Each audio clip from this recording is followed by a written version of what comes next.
బ్రహ్మార్పణం. మోక్షప్రదాత అయిన అమ్మకు బ్రహ్మక్షేత్రానికి నమస్కరిస్తూ మనం బ్రహ్మం పూజా విధానం చదువుకుంటున్నాం. బ్రహ్మం పూజా విధానంలో దశముఖ బ్రహ్మము స్తోత్రం. సప్తముఖివై సప్తభూమికలు దాటు శక్తినిచ్చినావు. అష్టముఖివై అష్టమాయల్ని అవలీలగా వదిలించినావు. నవముఖివై స్వరూప నాయకత్వాన్నిచ్చినావు. దశముఖివై జీవ దశని మార్చి బ్రహ్మ స్వరూప దిశని చూపినావు. ఓ దశముఖ బ్రహ్మమా నమో నమః. అంటే అమ్మ ఒక మహావిష్ణువు ఇన్ని అవతారాలు దశావతారాలు ఎత్తి ఎలాగైతే రాక్షస వధ చేశాడో అలాగే ఇక్కడ అమ్మ మన యొక్క గుణాలని సంహరించడానికి, మనసును నిర్మూలించడానికి, మనని స్వస్వరూపంగా నిలబెట్టడానికి మనకి ఇన్ని విధాలుగా మనకి సహాయం చేయడం జరుగుతుంది. అందువలన అష్టముఖివై అష్టమాయలను అవలీలగా వదిలించినావు. అక్కడ అఖండ బ్రహ్మంగా ఉన్నారు కాబట్టి మనలోని అష్టమాయలు శ్రీకృష్ణ పరమాత్మ అష్టమాయలుగా ఉన్నానని చెప్పాడు. ఆ అష్టమాయల్ని అంటే ఈ జీవలక్షణాలతోటి దేహం నేనుగా ఉండడమే అక్కడ. ఇదే నేను అని నమ్మడమే అక్కడ మాయ అంటే. ఈ కనిపించేది మన లోపల ఏదైతే అనిపిస్తుందో ఆ ఆలోచనే నిజము అని భావించుటే మాయ. అందువలన అటువంటివి నీ ఆలోచన నిజం కాదని మనసును నిర్మూలించమని మనకి అక్కడ ఏం జరిగింది మన ఆత్మస్వరూపంగా ఒక ఆత్మస్వరూపంగా మనని నిలబెట్టడం, నువ్వు ఆత్మగా ఉండు అనడం ఇవన్నీ జరిగాయి. అందువలన అష్టమాయల్ని ఆ రకంగా మనకి తొలగించడం జరిగింది. అలాగే నవముఖివై స్వరూప నాయకత్వాన్ని ఇచ్చినావు. అంటే మన స్వస్వరూపంలో ఉండడమే నాయకత్వం. స్వస్వరూపంగా ఉంటూ మన పంచేంద్రియాల్ని మన మనసుని కూడా మనమే నిర్మూలించుకుంటూ మనం నిలదొక్కుకోవడం. అంటే మన స్వస్థానం వీయడం, మన శక్తిని తీసుకుంటూ మనసు నడిపించింది కాబట్టి ఇప్పుడు ఆత్మగా నడిపించు, ఇంతకన్నా ఏమీ లేదు. అందువలన స్వరూప నాయకత్వాన్ని ఇచ్చినావు అంటున్నావు. దశముఖివై జీవ దశని మార్చి బ్రహ్మ స్వరూప దిశని చూపినావు. ఇక్కడ మన జీవ దశ జీవుడే అక్కడ తానుగా ఉండి ఎన్నాళ్ళు వ్యవహరించాం. జీవ పొరను తొలగించారు. పొర లోపల ఉన్నది ఏమిటి అంటే ఆత్మశక్తియే. అదే బ్రహ్మ స్వరూప దిశ. మరి మన అంతర్ముఖం చేశారు కదా, అంతర్ముఖం చేసి బ్రహ్మస్వరూపాన్ని చూపించారమ్మ. ఇదే నీవు, ఇది నీవు కాదు, ఎన్నాళ్ళు ఉన్నదే అసలు ఒక జీవితమే కాదు అనేది మనకి తెలియజేశారు. కాబట్టి ఓ దశముఖ బ్రహ్మమా నమో నమః అంటున్నాం. అమ్మ ఏకముఖి ఓ వేదసఖి, ఏకత్వం నేర్పించి ఎరుకలో మమ్ముంచి 84 లక్షల జీవ వలయం నుండి రక్షించి ఎందు చూసినా నీవే దర్శనమిచ్చి ఏకాత్మగా మమ్ము నిలుపుతున్న బ్రహ్మమా నమో నమః. ఇక్కడ ఈ దశముఖ బ్రహ్మాల యొక్క వివరణ. ఈ ఏకముఖి ఏమిటి అంటే వేదసఖి. వేదాలకి ఏమిటి అంటే వేదసారాన్ని బోధిస్తూ ఎప్పుడూ వేదాలగానే మాట్లాడుతూ వేదరూపిణిగా ఉంటూ అందువలన వేదసఖి అన్నాం. మనకి వేదసారమైన ఆత్మజ్ఞానాన్ని బోధించడం జరుగుతోంది. ఏకత్వం నేర్పించి ఏకాత్మగా ఉండు, నీవు రెండోవాడిగా ఉన్నావు, ద్వైతానికి వెళ్ళావు, ఈ మనసుకు వెళ్ళి దేహం నేనన్నావు, ఆ మనసే రెండవది, నీవు ఆత్మవి అని మనకి తెలియజేశారు. ఎరుకలో ఉంచారు. ఎప్పుడు కూడా మనసేమో దేహం నేనంటే ఎప్పుడు కూడా ఆత్మని నేనంటున్నాం మనం. అంటే దాన్ని తొలగించుకుంటున్నాం, దీనిగా నిలబడుతున్నాం. 84 లక్షల జీవవలయం నుంచి రక్షించి ఇన్ని లక్షల జన్మలు మనం ఎత్తి చివరికి మానవ జన్మకు వచ్చి ఈ మానవ జన్మలో కూడా అదే విధంగా ప్రవర్తించి ఇంకా ప్రయోజనం ఏముంది? అందువలన అలా కాకుండా ఆత్మగా ఉండు, మానవుడు అన్నవాడు ఆత్మగా జీవించడమే తన యొక్క లక్షణం అని అక్కడ ఏకాత్మగా మనని నిలిపారు. అలాగే ద్విముఖ బ్రహ్మం. అమ్మ ద్విముఖి ఓ దరహాసముఖి, ద్వయంబును తొలగించి ధనసువై జీవత్వాన్ని చీల్చి దిక్కువై దివ్యవై వెలుగు చూపి దయనే దండన చేసి దృశ్య రహితంబు దృష్టినిచ్చి ధరిత్రిని మించిన ఓర్పుతో కాచి దమము నేర్పి మనోదహనంబు గావించి దిశ దశల్ని మార్చి దరి చేర్చుకున్న బ్రహ్మమా నమో నమః. ఇక్కడ ఏం చేశారు, ఇక్కడ మనలోని ఈ రెండవ దాన్ని ద్వయాన్ని తొలగించారు, అద్వైతాన్ని తెలియజేశారు, ఒక ధనస్సులాగా జీవత్వాన్ని చీల్చారు, ఒక మనకి దిక్కయ్యారు. ఈ దిక్కుకు నడువు, ఈ బ్రహ్మమే నీ దిక్కు, ఈ జగత్తు కాదు అని వెలుగు చూపి అక్కడ మనకి ఎటువంటి దండన అంటే దయే. అక్కడ దయతోటి మనని ఒక తీరాన్ని చేర్చారు మనని. అందువలన దండన అనేది దయనే దండన చేశావు అంటున్నాం. దృశ్యరహితంబు దృష్టినిచ్చి, ఇక్కడ మనం ఎన్నాళ్ళు దృశ్య సహిత దృష్టితో ఉన్నాం కాదు, దృశ్యరహిత దృష్టితో ఉండాలి. అంటే దృశ్యం లేని దృష్టి, దృశ్యం కనపడని దృష్టి, దృశ్య మూలాన్ని చూడగలిగే దృష్టినిచ్చారు అక్కడ. అది దీన్ని మనం అర్థం చేసుకోవాలి. ఇన్నాళ్ళు దృశ్య సహితంగా చూసాం, దృశ్యమే నిజమని చూసాం. ఇప్పుడు దృశ్యంలో అక్కడ మూలాన్ని చూస్తున్నాం. అటువంటి దృష్టినిచ్చారు. ధరిత్రిని మించిన ఓర్పుతో కాచి, మరి భూదేవిని మించిన ఓర్పు కాబట్టే మన గుణాన్ని తొలగిస్తూ మన స్వరూపాన్ని మనకు అందించడం జరిగింది. అలాగే శమధమాదులు నేర్పించి, మనో ఇంద్రియ నిగ్రహాలు, అంతరేంద్రియ నిగ్రహాన్ని నేర్పించి ఆ దశల్ని మార్చి, మన యొక్క దిశ ఎటు ఉంది అంటే బాహ్యముఖంగా, దాని దశని మార్చారు. అంటే ఒక బ్రహ్మ దశనిచ్చారు, బ్రహ్మ దిశకి మార్చారు. అందువలన అలా చేసి దరి చేర్చుకున్న బ్రహ్మమా నమో నమః అంటున్నాం. త్రిముఖ బ్రహ్మము అమ్మ త్రిముఖి త్రినేత్రి తీక్షణ దృష్టి చేత తిమిరాన్ని తరిమివేసి తమస్సును తుంచి తపస్సును పెంచి తత్వంలో మమ్ముంచి తత్వమసిని గావించి తనువులో ఉన్న తనని తెలిపిన బ్రహ్మమా నమో నమః. ఇక్కడ ఏం చేశారు అమ్మ, ఈ యొక్క త్రిపుటిని తొలగించారు. దైవం వేరు, నేను వేరు, జగత్తు వేరు అనేటటువంటి త్రిపుటిని తొలగించారు. మనలో అంధకారాన్ని, తిమిరాన్ని తరిమివేశారు. దేని చేత? తీక్షణమైన దృష్టి చేత. మనకి సత్సంగంలో వాక్కు చేత చెబుతూ, దృష్టి చేత మనలోని మలినాన్ని తొలగిస్తూ, ఎందువలన ఆ దృష్టి అగ్ని సమానమైంది కాబట్టి దగ్ధమవుతోంది మనలో ఈ యొక్క ఒక మాలిన్యం. అటువంటి దృష్టి చేత తిమిరాన్ని తరిమివేసి తమస్సును తుంచి తమోగుణాన్ని తుంచి తపస్సును పెంచారు. మరి దేహం నేనని మనం బద్ధకంగా ఉంటే ఎలా ధ్యానం చేస్తాం, ఎలా స్వధర్మంతో నడవగలుగుతాం? అందువల్ల నీ యొక్క స్వరూపాన్ని స్మరించని తపస్సును పెంచారు.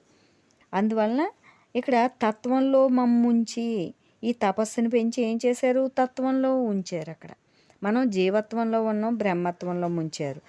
ఆ బ్రహ్మత్వంలో ముంచడం వల్ల ఏమైంది? తత్వమసి అంటే నేను అదే అయి ఉన్నానని మనకు తెలియబడింది. నాలో బ్రహ్మం ఉంది. మన యొక్క జీవత్వం మసి అయింది, తత్వమసిగా మనం మిగిలాం. అలాగే తనువులో ఉన్న తనని తెలిపిన బ్రహ్మమా నమో నమః. తనువులో ఎవరున్నారు? ఈ తనువే నేను అన్నం ఇన్నాళ్ళు. తనువులో ఉన్న తనని అంటే ఎవరిని వారికి తెలియజేశారు, నువ్వు బ్రహ్మస్వరూపుడివి అని. అది బ్రహ్మ జ్యోతి. ఇదేముంది? ఒక అజ్ఞాన అంధకారం. ఇది చూస్తే జడం. మనం ఎంచుకున్న 3 శరీరాలు కూడా, స్థూల సూక్ష్మ కారణ శరీరాలు కూడా మన్ని జన్మలకి ముంచేవి. ఒకటి జడ పదార్థం బూడిదయ్యేది, ఒకటి అంధకారంతో ఉండేది, అంధకారం కేసి తీసుకెళ్ళేది. ఇది మనం నమ్ముకున్న 3 దేహాల యొక్క స్థితి. కానీ అమ్మ ఏం చేశారు? ఇది నిన్ను ఉద్ధరించదు. ఈ 3 దేహాలు నీవు నమ్మవలసింది, పట్టుకోవలసింది, నడవవలసింది, దర్శించవలసింది నీ స్వస్వరూపాన్ని, మహాసత్వాన్ని అని మన ఆత్మని మనకు అందించారు. అందువలన తనువులో ఉన్న తనని తెలిపిన బ్రహ్మమా నమో నమః. చతుర్ముఖ బ్రహ్మము అమ్మ చతుర్ముఖి, చాంపేయముఖి, చతుర్వేద సారాన్ని చంటిబిడ్డకి చనుబాల వలె పట్టించి చతురంగ బలేశ్వరివై అంతర శత్రువుల్ని సంహరించి ఆత్మ సింహాసనాన్ని అధిష్ఠించి విధికి చెండివై నిలిచి స్వస్థాన రధికుడవై జీవ బ్రహ్మైక్యం గావించిన బ్రహ్మమా నమో నమః. ఇక్కడ ఒక ఎటువంటిది అమ్మ ఎప్పుడు ఆత్మే తానుగా ఉంటారు. ఎప్పుడు కూడా మనకి మలిన వాసనలు ఉంటాయి జన్మలో. కానీ ఒక సంపెంగ పువ్వు సువాసన వలె ఎప్పుడు కూడా అఖండ బ్రహ్మం నేను అనే సువాసన. అందువలన చాంపేయముఖి అంటున్నాం. చతుర్వేద సారాన్ని చంటిబిడ్డకి ఎలా తల్లి పాలిచ్చి పెంచుతోందో అలా చతుర్వేద సారాన్ని అడుగకనే అందించావు అంటున్నాం. చతురంగ బలేశ్వరివై అమ్మవారిలాగా అంతటి బలంతోటి అంతరశత్రువుల్ని సంహరించి, అమ్మవారిని మనం ఎప్పుడైనా అంతరశత్రువుల్ని సంహరించి అన్నామా? బాహ్య శత్రువుల్ని సంహరించి అంటున్నాం మనం. వారి నుంచి రక్షించు. ఇంకా మనం ఏం కోరుతాం? వారి యొక్క వాళ్ళ ఇది నుంచి మమ్మల్ని కాపాడు. ఇవే కదా మనం అడిగేవి. మనలో ఉన్న శత్రువుల వల్లనే ఆ శత్రువులకి ప్రతిరూపమే బాహ్య శత్రువులు తప్ప వారేమీ శత్రువులు కాదు, వారు ఆత్మస్వరూపులే. ఇది ఇప్పుడు ఆత్మజ్ఞానం ద్వారా మనకి తెలియబడుతుంది. అందువలన అంతర్శత్రువులను సంహరించేది ఎవరు అంటే సద్గురువే. మనకి అమ్మే ఇక్కడ మన శత్రువులను సంహరించేది. ఆత్మ సింహాసనాన్ని అధిష్ఠించి విధికి చెండివేయి నిలిచి, మనకి ఆత్మసింహాసనంలో ఆవిడ అధిష్ఠించి ఉండి మనం ఎప్పుడైతే చేరతామో మన మనసు మాలిన్యం వదులుకుని తన మూలాన్ని తెలుసుకుని చేరుకుంటోందో ఇదే నీవు అని అందించడం, అప్పగించడం జరుగుతోంది. అందువలన అంతవరకు మన ఆత్మసింహాసనంలో ఎవరున్నారు? అమ్మయే. అలాగే మన విధికి ఒక చండీదేవి ఉంది, అమ్మవారు రాక్షసుల్ని చీల్చి చెండాడేది. అందువలన అంతటి శక్తితోటి మన విధిని చీల్చి ఒక చండీమాతలాగా నిలిచి స్వస్థాన రధికుడివై అక్కడ శ్రీకృష్ణ పరమాత్మలాగా మన రథానికి దేహరథాన్ని నడిపించే రధికుడు, విధికేమో చండీ అమ్మవారు. అంటే అన్ని లోకానికి ఎందరో దేవతలు వస్తే మనకి అమ్మ ఒక్కరే అందరి దేవతల యొక్క ఆ పనుల్ని చేయడం జరుగుతుంది. సద్గురువై పాఠం నేర్పడం, అమ్మవారై అంతర్శత్రువులను చీల్చడం. అలాగే మనకి అన్నీ కూడా అన్ని అవతారాలని సత్సంగుల కోసం ఎత్తడం జరుగుతోంది. ఇక్కడ స్వస్థాన రధికుడే మన స్వస్థానాన్ని చేర్చి నడిపించి, అది ఎలా నడిపించుకోవాలి, నీవు మరలా మనోమాలిన్యం చుట్టపెట్టకుండా అనేది నేర్పి జీవ బ్రహ్మైక్యం గావించారు. మన ఆత్మని ఎక్కడికి నడిపించారు? మన స్వస్థానానికి అనంత బ్రహ్మంలోకి నడిపించి జీవ బ్రహ్మైక్యం, జీవుడు దేవుడయ్యాడు, దేవుడు అనంత పరమాత్మలో లయమయ్యాడు. అలా చేసిన బ్రహ్మమా నమో నమః అంటున్నాం. పంచముఖ బ్రహ్మము పంచముఖి ఓ ప్రణవముఖి పంచకోశాల ఛేదించ పంచముఖివై పాంచభౌతిక దేహంబు దాటించ పాంచజన్యదారివై ప్రపంచమందు నిన్నే దర్శింప అఖండ పద్మాసినివై నిన్నే ధ్యానించు వారి పాదగమనంబున నీవే పూవనంబై పడమరలేని సూర్యునివై పక్షంబులేని చంద్రునివై పరమపదంబును చేర్చిన బ్రహ్మమా నమో నమః. ఇక్కడ ఈ గాయత్రీమాత వలె పంచముఖాలతోటి అక్కడ మనకి అంతటి శక్తితోటి మనని నడిపించడం జరుగుతుంది. ప్రణవముఖి అంటే ఎప్పుడు ఓంకారమే తానుగా ఉంటూ ఆ ఓంకారం ఆ ఉచ్చారణ చేస్తే వచ్చే ఫలితాన్ని ఒక్క వాక్యంతో ఆత్మజ్ఞాన వాక్యంతో మనకి ఇస్తున్నారు. మనం ఓంకారం కూడా మనం అక్కడ పఠించడం లేదు, నేను బ్రహ్మమునని మౌనంగా కూర్చుంటున్నాం.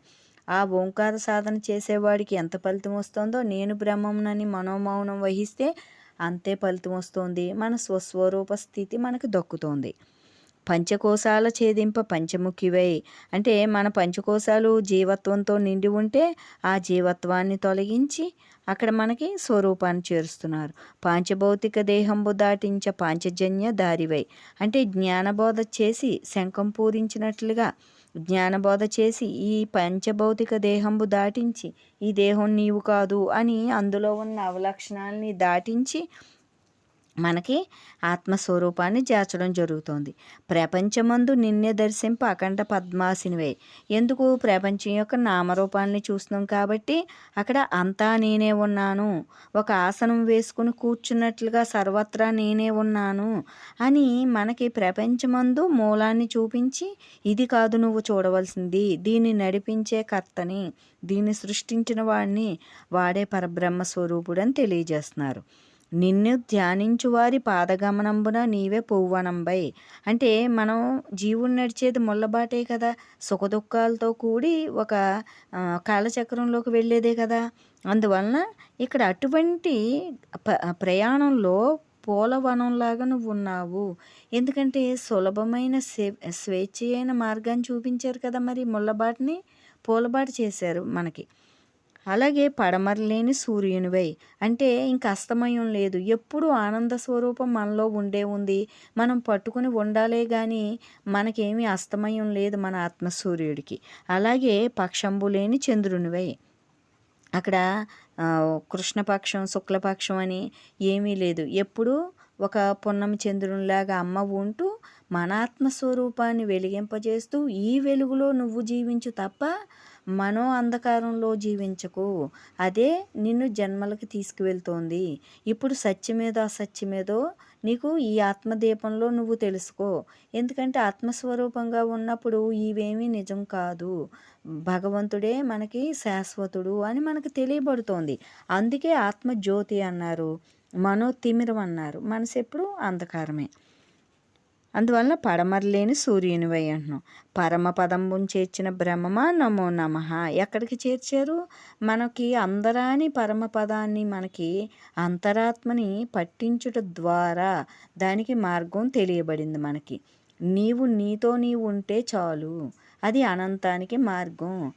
మన ఆత్మస్వరూపం అనంత పరబ్రహ్మ ద్వారం అయ్యింది ఇక్కడ, మనకి తెలియదు. మనం అమ్మని పట్టుకున్నప్పుడు, అమ్మని ప్రార్థించినప్పుడు నీలో ఉన్నాడు సద్గురువు అంటే అర్థం ఏమిటి? నేను కాదు, నీ ఆత్మస్వరూపంగా నువ్వు ఉంటే దాని మూలమైన అనంత మార్గం నీకు అందుతుంది. ఆ విధానంలో అందుకోవాలి తప్ప అమ్మ అంటే నీకు ముక్తి రాదు అని, తనని కూడా నువ్వు ఆరాధించే పని లేదు అని ఎవరు తెలియజేస్తారు అక్కడ? నీలోని సద్గురువుని పట్టుకో అని ఎవరు అక్కడ తెలియజేస్తారు? ఎందువలన? నా రూపాన్ని ఆరాధిస్తూ ఎక్కడ ఆగిపోతారో కాదు, నా అఖండ స్వరూపానికి వీళ్ళు వెళ్ళాలి అంటే వీళ్ళకి సత్యం తెలియడం లేదు. వీళ్ళ ఆత్మస్వరూపంగా ఉంటేనే నా అఖండంలో చేరగలుగుతారు. నా రూపాన్ని పట్టుకుంటే అక్కడే ఆగిపోతారు, వాళ్ళ రూపానికి కావలసినవి అడుగుతారు. కానీ స్వరూపానికి కావలసింది స్వేచ్ఛ. ఆ స్వరూపం మూలంలో చేరాలి. మానవ జన్మ అయిపోతే మరలా ఈ పని ఆగిపోతుంది అని అక్కడ సత్యాసత్యాలు తెలుసు కనుక, మన భవిష్యత్తు జన్మ మన కర్మలు తెలుసు కాబట్టి మరలా ఇది లభించదు వీరికి అని అక్కడ తాను సశరీరంగా ఉండగా, మనకి ఈ ప్రాణం ఉండగా అమ్మ బోధించి తెలియజెప్పి వీళ్ళని రక్షించాలి అని ఎప్పుడు అహర్నిశలు కృషి చేస్తూ ఉంటారు. అందుకునేవాడైనా నిద్రపోతున్నాడేమో కానీ అందించే అమ్మ మాత్రం అక్కడ నిద్రపోవడం లేదు. ఎందువలన? అహర్నిశలు కూడా తయారు చేయడమే. ఎంతసేపు బ్రహ్మస్వరూపంగా, ఆత్మస్వరూపంగా, చైతన్య స్వరూపంగా వీళ్ళు నిలబడాలి. నిలబడి మిగిలిన జీవితాన్ని తేలిగ్గా జీవించాలి. ఇందులో ఏమీ లేదు, బంధింపబడకుండా, అటు దృష్టి పెట్టకుండా, వాటికి ఏదో కావాలని దుఃఖించకుండా ఆనంద స్వరూపంగా ఉండు. ఈ ఆనందం ఏం చేస్తుంది? ఇదే భవిష్యత్తుకి ఆనందమయం అవుతోంది. నీ లోపల ఖాళీ ఉంచుకుంటే బయట ఖాళీ ఉంటుంది. భవిష్యత్తులో ఆనందంగా బ్రతికితే ఆనందం ఉంటుంది. పరమాత్మని ధ్యానిస్తే ధ్యాన స్థితే ఉంటుంది. అందువలన ఎప్పుడూ కూడా ఈ నిద్ర తిండి చూసుకోకుండా అమ్మ మన్ని ఎప్పుడు తయారు చేయడమే పనిగా పెట్టుకున్నారు. అందుకే కదా ఆలక్ష్యంతో వచ్చిన మూలంగా ఆ పాత్రని పట్టించుకోకుండా నేను ఎలా ఉన్నా వీళ్ళందరూ తయారవ్వాలి. ఎందువలన? తన పాత్ర తనకేమీ ఒక ఇదే నిజమని భావించట్లేదు కాబట్టి ఎప్పుడూ కూడా విడుదలలో ఉంటారు స్వేచ్ఛతోటి. మనకి స్వేచ్ఛనివ్వాలి, మన మనసు నుంచి మన ఆత్మకి స్వేచ్ఛనివ్వాలి అన్నదే అమ్మ లక్ష్యం. బ్రహ్మార్పణం. షణ్ముఖ బ్రహ్మము. అమ్మా షణ్ముఖి షట్చక్రాధిపతి అంతర ఉషస్సును చూపి బ్రహ్మావిష్కరణ గావించి షడ్రుచులను మాపి శమము నేర్పి దేహపంజరాన చిక్కిన స్వరూపానికి స్వేచ్ఛను ప్రసాదించి పురుషార్థాన్ని ప్రసాదించిన బ్రహ్మమా నమో నమః. ఇక్కడ ఏం చెప్పుకుంటున్నాం మనం? మన లోపల ఉన్నటువంటి ఏ చక్రాలైతే ఉన్నాయో వాటిని అధిరోహిస్తూ అమ్మ మనకి చెప్పకనే, మనకి అటువంటి ధ్యాసని పెట్టించకుండా దేహము నేను కాదు అండంతో మనం ఏం చేసాము? మనం అనాహత చక్రాన్ని చేరుకుంటున్నాం. మనం మామూలుగా అయితే ఎంతో కృషి చేసి ఎంతో యోగం క్రియాయోగం చేస్తే కానీ మూలాధారం వద్ద ఉన్నవాడు అనాహతాన్ని చేరుకోలేడు. కానీ అమ్మ ఏం చేశారు? నువ్వు ఆత్మస్వరూపుడివి అంటే అనాహత చక్రం దగ్గర తీసుకొచ్చి అక్కడ నిలబెట్టారు. మనం నిలబడ్డానికే ఇన్ని సంవత్సరాలు పడుతోంది అక్కడ. అందువలన ఈ యొక్క షట్చక్రాధిపతి అన్నాం అమ్మని. మరి అధిపతి కదా! మనని చేరుస్తున్నారు, నడిపిస్తున్నారు. అక్కడి నుంచి మళ్ళా మిగతా 3 చక్రాల్ని అధిరోహింపజేసి సహస్రారాన్ని చేర్చి ఇక్కడే ఉండు, మళ్ళా కిందకి రాకు, ఇక్కడ ఉంటే ఇక్కడ ఉండగా నువ్వు శరీరం వదిలితే అనంతంలో కలిసిపోతావు అని అక్కడికి చేర్చడం జరుగుతోంది. అలాగే అంతర ఉషస్సును చూపి బ్రహ్మావిష్కరణ గావించి, మనలో ఉషస్సు ఏముంది? మన ఆత్మసూర్యుడు. అలా నువ్వుండు అని మనలోని మనం మూసివేసుకున్న బ్రహ్మస్వరూపాన్ని మనకి తెరని తొలగించి ఆవిష్కరణ చేసినట్లుగా మన మనోపరని మనోమాలిన్యాన్ని జన్మల గతం భవిష్యత్తు కూడా అక్కడ ఏర్పాటయ్యి పొర అడ్డుపడింది కాబట్టి దాన్ని తొలగించి ఆవిష్కరించారు. ఇది నీవు. మనం చూసి ఏం చేసాం? దర్శించి ఆత్మసాక్షాత్కారం పొందిన వాళ్ళం అయ్యాం. అంటే ఎవరైతే ఆత్మసాక్షాత్కారం పొందిన గురువులు ఉంటారో వారిని మనం ఎంత గొప్పగా సేవిస్తూ నమస్కరిస్తూ గౌరవిస్తామో అట్టి సమానమైన అట్టి తుల్యమైన వాడిగా మనని చేశారమ్మ. అందువల్ల మనకి ఈనాడు సులభమైపోయింది. నేను ఆత్మనేని మనం స్మరిస్తూ పనులు చేసుకుంటూ ధ్యానిస్తూ ఒక ఆత్మసాక్షాత్కారం పొందిన గురువుతో సమానమయ్యాం మనం. అందువల్ల మీలో ఉన్నాడు గురువు అని ఎందుకంటున్నారు? వాడు ఆత్మసాక్షాత్కారం పొందేశాడు, మనకు తెలియడం లేదు. మనం పొందిన మనకు తెలియడం లేదు. నేను ఆత్మని మనం జీవిస్తున్నాం. అందువల్ల నీలో ఉన్నాడని చెప్పడం జరుగుతుంది. అలా అంతర్వశస్సును చూపి షడ్రుచులను మాపి శమము నేర్పి, అంటే ఇంద్రియ నిగ్రహం ఇక్కడ. ఆ రుచుల్ని కనుక మనం చూస్తే ఎప్పటికీ ఇంద్రియ నిగ్రహం వస్తుంది? ఎప్పటికీ జయించలేం. అందువలన ఈ భగవంతుడే దిక్కు, ఎంత తిన్నా ఏమీ లేదు, ఎంత చూసినా ఏమీ లేదు అనేది అసత్తుని మనకి తెలియజేశారు. ఇదంతా అసత్తే, అశాశ్వతమే అని శాశ్వతాన్ని సత్యాన్ని పట్టించారు.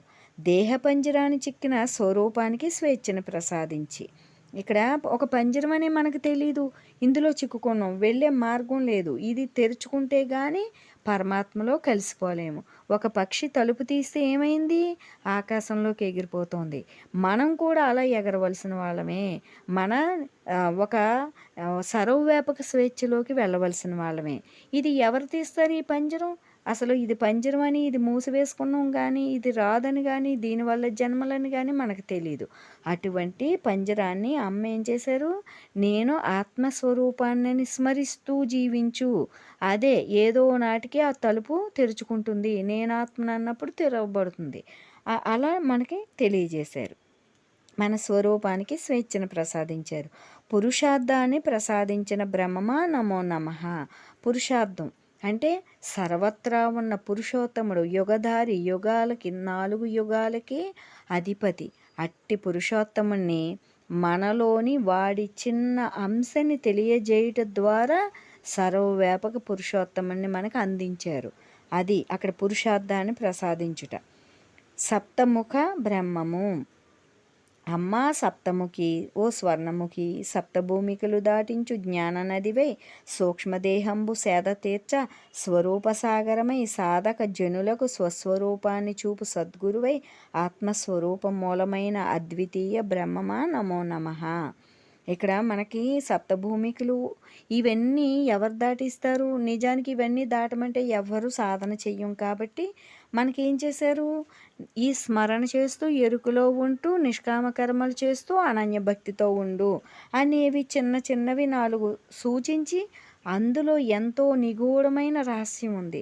కర్మల్ని నిష్కామంగా చేస్తే అక్కడ మనకి జన్మ ఏర్పాటు అవ్వట్లేదు కాబట్టి అలా చేయిస్తూ సూక్ష్మదేహంబు సేద తీర్చి, ఇది జన్మజన్మల తాపంతో తిరుగుతూ ఉంది.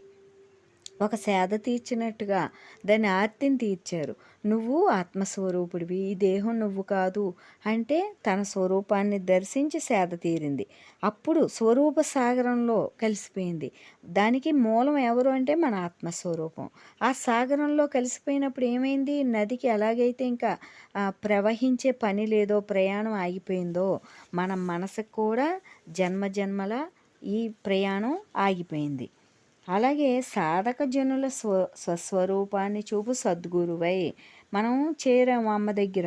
ఏం చేశారు మనని అంటే మన స్వరూపాన్ని చూపి జన్మలాపి అలాగే ఈ జన్మలో కూడా మనశ్శాంతిగా బ్రతికేలా చేశారు. ఆత్మస్వరూపం మూలమైన అద్వితీయ బ్రహ్మమా నమో నమః. మన ఆత్మస్వరూపానికి మూలం ఎవరు అంటే అద్వైతం. అటువంటి అద్వితీయ బ్రహ్మమైన బ్రహ్మమా నమో నమః. అష్టముఖ బ్రహ్మము. అమ్మ అష్టముఖి ఓ సృష్టి సఖి, అంతర్వాహినివై అమృతతత్వమునిచ్చి అంతర్వాసివై అహంకార శిరస్సును ఖండించి అంతరాత్మను ఆనంద నిలయం గావించి బాహ్య జగత్తుకు అతీతంగా నిలిపి అనంతానుసంధానం చేసిన బ్రహ్మమా నమో నమః. ఇక్కడ మనలో అంతర్వాహినివై లోపల మనని నడిపిస్తున్నారు. ఒక మనసు కనుక వస్తే ఇలా వద్దు, ఇది మళ్ళా నీకు బంధహేతు అవుతుంది అని మనని ఒక ఒక డ్రైవర్ ఎలాగైతే ఇటు వెళ్ళవలసింది ఇటు తిప్పి రక్షిస్తూ ఉంటాడో అదేవిధంగా మనం జన్మకి వెళ్ళవలసిన వాళ్ళని మన మూలంలో మనని మిగిలేటట్లుగా నడిపించడం జరుగుతోంది. అదే అమృతత్వం, అక్కడ మృతి లేనిది. అందువలన అంతర్వాహిని అంతర్వాసివై ఇక్కడ ఇందులో వసిస్తూ మన హృదయంలో మాట్లాడుతూ నడిపిస్తున్నారు. ఎక్కడికి? అమృత తత్వానికి. మనం ఎలా నడుస్తాం? మృతి చెందే తత్వం కేసి నడుస్తున్నాం, మృతి చెందే తత్వంతో నడుస్తున్నాం, మరలా జనన మరణాలకు వెళ్తున్నాం. అట్టి స్థితి నుంచి అక్కడ అమృతత్వాన్ని ఇచ్చారు. అహంకార శిరస్సుని ఖండించి, అహంకారం రావణాసురుడి దశ శిరస్సులాగా ఉంటుంది, మనకి తెలియదు. అటువంటి శిరస్సుని ఖండించి ఈ దేహం నువ్వు కాదు, ఇవేమి నువ్వు తెచ్చుకున్నవి తప్ప ఏమీ కాదు అని విధిరాతలో చెడుంటేనేమో అక్కడ ఇదంతా నువ్వు తెచ్చుకున్నది కాబట్టి నువ్వు అనుభవించాలని ఒప్పించి, అలాగే ఒక మంచి జరుగుతుంటే ఇది పరమాత్మ కృపని ఒప్పించి, లేకపోతే ఇది నేను అంటే అహంకారం, అదేమో నేను కాదని అహంకారం. పాపం చేసింది నేను కాదంటాం, మంచి జరిగితే నేను అంటాం. అంతా వ్యతిరేక పద్ధతి జీవుడిది. అందువలన సత్యాన్ని సత్యంగా దర్శింపజేశారు. అలాగే అంతరాత్మను ఆనంద నిలయం గావించి, ఇంతకుముందు దుఃఖ నిలయమే కదా, చుట్టూ దుఃఖం ఉంటే ఆనంద స్వరూపమైన ఏం ప్రయోజనం? ఈ దుఃఖంలోనే మునిగి ఉండడం జరిగింది. అందువలన ఆనంద నిలయంగా మార్చారు. బాహ్య జగత్తుకు అతీతంగా నిలిపి అనంతానుసంధానం చేశారు. ఇక్కడ మనం ఈ పైన చూస్తున్నాం కాబట్టి ఇదంతా మిథ్య అని దాని మూలమైన అనంత నిర్గుణ పరబ్రహ్మం కేసి మన తిప్పారు. అంతర్ముఖం చేయటం ద్వారా సర్వవ్యాపకుని చేశారు మనని. నవముఖ బ్రహ్మము. అమ్మ నవముఖి ఓ నాదసఖి, నీవే నేనంటూ చేరినావు సాధకుల చెంతకి, నేనే నీవని నమ్మినంతనే చేర్చుకున్నావు బ్రహ్మ సన్నిధికి, నీ నగుమోము దర్శనమే సాన్నిధ్యముక్తి, నేను మరువక ఉండటమే సాలోక్య ముక్తి, నరుణ్ణి నారాయణ్ణి చేసిన బ్రహ్మమా నమో నమః. ఇక్కడ సాన్నిధ్యముక్తి, సాలోప్యముక్తి ఇలాగ మనకి వివిధ రకాలుగా ఉన్నాయి కాబట్టి క్రమముక్తులు అలా లేకుండా నీతో నీవుంటే సాన్నిధ్యముక్తిని ఇక్కడే పొందేశావు, నన్ను అనుసరిస్తే ఇక్కడే సాలోప్యముక్తిని పొందేశావు అని క్రమముక్తుల్ని బ్రతికి ఉండగా సశరీరంగా ఉండగా మనం అనుభవించేలా చేశారు. నిజానికి సూక్ష్మ శరీరం పైకి వెళ్ళి చేయవలసింది సూక్ష్మయానాన్ని ఇక్కడే పెట్టారు మనకి. అంటే మనకి ప్రయాణాన్ని తగ్గించేశారు, కష్టాన్ని తగ్గించేశారు, దుఃఖాన్ని తొలగించారు. నేనే నీవని నమ్మినంతనే చేర్చుకున్నారు అక్కడ. నేనే నీవు, నీవే నేనంటే చాలు, ఇంకా అలాగే ఉండు, ఇంకా జీవత్వానికి వెళ్ళకు, మనసును నమ్మకు అని అక్కడ మన చెంతకి వచ్చి, సాధకుల చెంతకు అమ్మ వచ్చారు కానీ ఆ అమ్మని చేరే శక్తి మనకు లేదు. అందువలన ఆ క్రమముక్తుల్ని తొలగించారు. ఇక్కడ సరాసరి జీవన్ముక్తి వచ్చేలా చేశారు. నరుణ్ణి నారాయణ్ణి గావించారు అక్కడ. దశముఖ బ్రహ్మము. అమ్మ దశముఖి ఓ విశ్వముఖి, దరహాసంతోనే జీవుని దశను మార్చి దండనలేని ధన్యతనిచ్చి దిక్సూచివై బ్రహ్మదాసుడును అనంతవాసుణ్ణి చేసి ధ్యానమే ధ్యేయంగా మార్చిన బ్రహ్మమా నమో నమః. ఇక్కడ విశ్వమే ముఖమై అంతా నేనంటారు, చూస్తూ ఉంటారు సాక్షిగా. భగవంతుడు సాక్షి స్వరూపమే కదా, అందువలన విశ్వముఖి అన్నాం. విశ్వమంతా తన ముఖమై అక్కడ సాక్షిభూతుడిగా చూడడం జరుగుతోంది అమ్మ.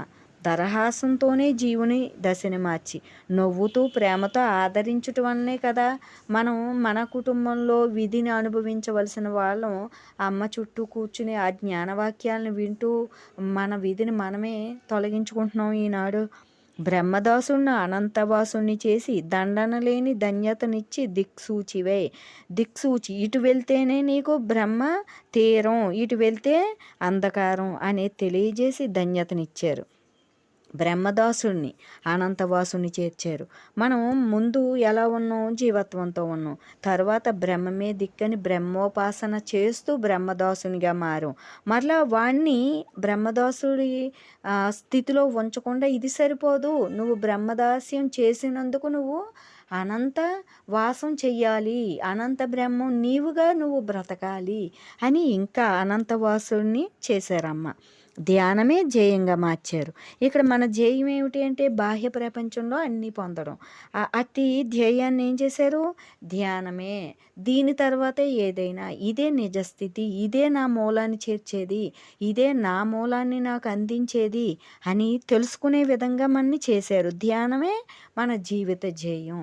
ఇంకా మిగిలిన జీవితం అంతా కూడా రెండవది బ్రహ్మస్వరూపంగా ఉండడం, ధ్యానించడం, పరమాత్మని గుర్తులో ఉంచుకోవడం మన మొట్టమొదటి పనిగా, లక్ష్యంగా, ధ్యేయంగా పెట్టుకున్నాం మనం. అలాంటప్పుడే మన లక్ష్యం ఏమైంది? బ్రహ్మ తీరం చేరుతోంది మనకి. బ్రహ్మార్పణమస్తు.